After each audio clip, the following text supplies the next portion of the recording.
Selamat siang, perkenalkan nama saya Devinia Angelina, saya dari kelas A2 Manajemen Pagi, NIM 19104141887. Mata kuliah Manajemen Pemasaran 2, dosen Bapak Adi Mursalin, SEMM.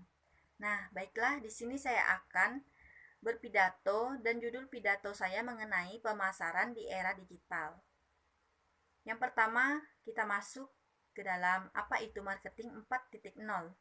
Marketing 4.0 merupakan sebuah pendekatan pemasaran yang memadukan interaksi online dan offline yang terjadi antara perusahaan dan pelanggan. Nah, pemasaran di era digital pada saat ini memang terus berkembang dan banyak strategi-strategi yang diterapkan oleh banyak perusahaan yang terus berevolusi mengikuti kemajuan digital yang pesat. Nah, di era ini pemasaran tidak cukup kalau online saja, tetapi perusahaan juga membutuhkan bentuk pemasaran offline untuk memastikan konsumen mendapatkan pelayanan yang memuaskan dari produk atau jasa yang ditawarkan. Dilansir dari jurnal ID, pasar online tidak berusaha untuk menjatuhkan pasar offline. Dalam marketing di era digital, keduanya justru akan mengisi peran masing-masing untuk melengkapi strategi marketing ini. Yang kedua, kita akan mengenal Big Data Analysis. Nah, Big Data merupakan informasi terstruktur yang dapat diakses, dianalisis, dan digunakan dalam proses pengambilan keputusan. Nah, dalam Big Data ada 5 dimensi data yang dapat diambil. Di antaranya adalah volume, velocity, variability, dan juga complexity. Nah, data-data ini dapat diambil dari sumber manapun.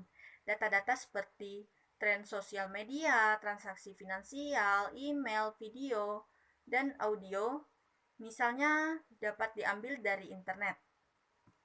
Nah, lalu apa sih kegunaan Big Data Analysis? Yang pertama, meningkatkan pandangan pelanggan. Yang kedua, mempertajam keamanan digital. Yang ketiga, menganalisis operasi yang fokus dalam data mesin. Dan yang keempat, modernisasi gudang data. Yang ketiga, pentingnya Big Data Analysis dalam marketing 4.0.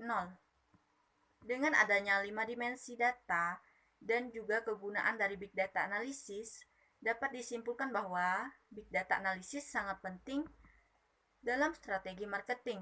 Data-data yang didapatkan ini dapat dieksplor lebih jauh untuk menghasilkan data-data lanjutan seperti kebiasaan berbelanja para customer, karakteristik, bahkan selera masing-masing customer. Nah, dengan teknologi ini, para marketer akan menyesuaikan cara berjualan menggunakan pendekatan personal kepada masing-masing orang.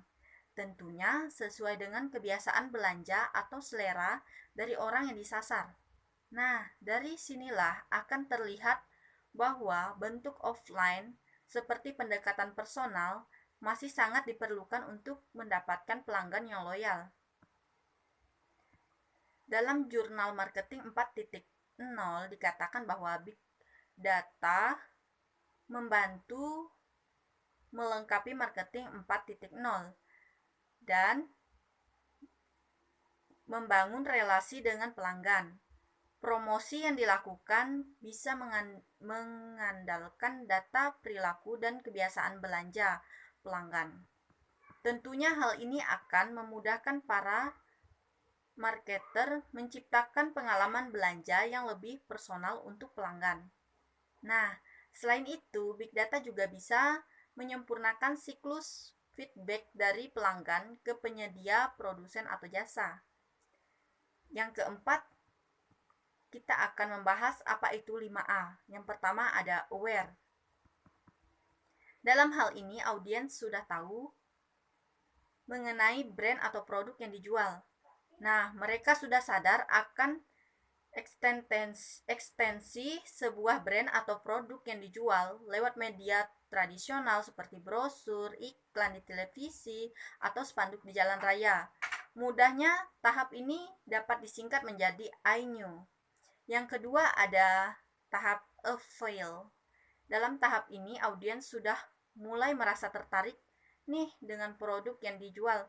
mereka mulai memikirkan sendiri apakah mereka benar-benar membutuhkan produk yang mereka suka, apakah mereka juga membeli produk tersebut.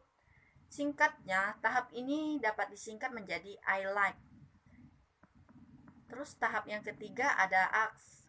Karena ketertarikan audiens pada sebuah produk dan setelah selesai menimbang-nimbang, mereka akan masuk ke tahap ask atau pencarian informasi yang mendalam tentang produk yang mereka sukai. Bisa jadi audiens akan bertanya kepada temannya yang sudah pernah membeli, mencari ulasan di internet, atau bahkan mencari tahu komposisi barang dan membandingkan harganya. Tahap ini dapat disingkat menjadi I'm confused. Selanjutnya, tahap yang keempat ada act. Setelah melewati ketiga tahap di atas, akhirnya audiens memberanikan diri untuk masuk ke tahap act. Ya, audiens akhirnya membeli produk yang mereka sukai. Dalam tahap ini, dapat disederhanakan menjadi I buy. Dan yang terakhir ada tahap advocate. Nah, jika pelanggan puas akan produk yang dibeli, maka akan melanjutkan ke tahap berikutnya yaitu advocate. Dengan kata lain, mereka merekomendasikan produk yang mereka beli, memberikan feedback rekomendasi, atau ulasan dapat dilakukan online maupun offline.